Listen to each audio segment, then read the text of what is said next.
নমস্কার, আত্মজ্যোতি চ্যানেলে সকলকে স্বাগত। হরি ওম। আজকে আমি ওম শব্দের মাহাত্ম্য আপনাদের কাছে তুলে ধরব। ওম হলো পরমেশ্বরের প্রতীক। ওম হলো সনাতন ধর্মের প্রথম ধ্বনি। ওম হলো সৃষ্টির প্রথম শব্দ। এই ওম শব্দে আছে তিনটি অক্ষর, অ, হস্য, ম। এই তিনটি অক্ষরে আছে তিন দেবতা, ব্রহ্মা, বিষ্ণু, মহেশ্বর। তিন লোক, ভূলোক, দুলোক, অন্তরিক্ষ লোক।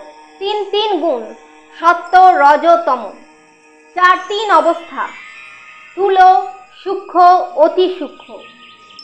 তিন কাল, ভূত, ভবিষ্যৎ, বর্তমান। তিন ধাম, দেবী ধাম, বৈকুণ্ঠ ধাম এবং গোলক ধাম। ব্রহ্মাণ্ড তৈরি করেছিলেন ব্রহ্মা, তার মুখ থেকেই ওম শব্দ প্রথম নির্গত হয়েছে। এটি আমাদের পুরাণ, উপনিষদ এবং নানা প্রাচীন গ্রন্থেও লেখা আছে। মুনি ঋষিরা এই ওম শব্দ বলি সব রকম কার্য শুরু করে থাকেন।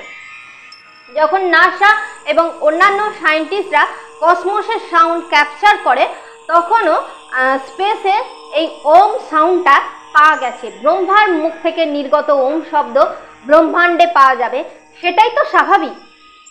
আমরা যখন স্পিরিচুয়াল জার্নি শুরু করি, তখন ওম শব্দ বলি আমরা এই যাত্রা শুরু করে থাকি।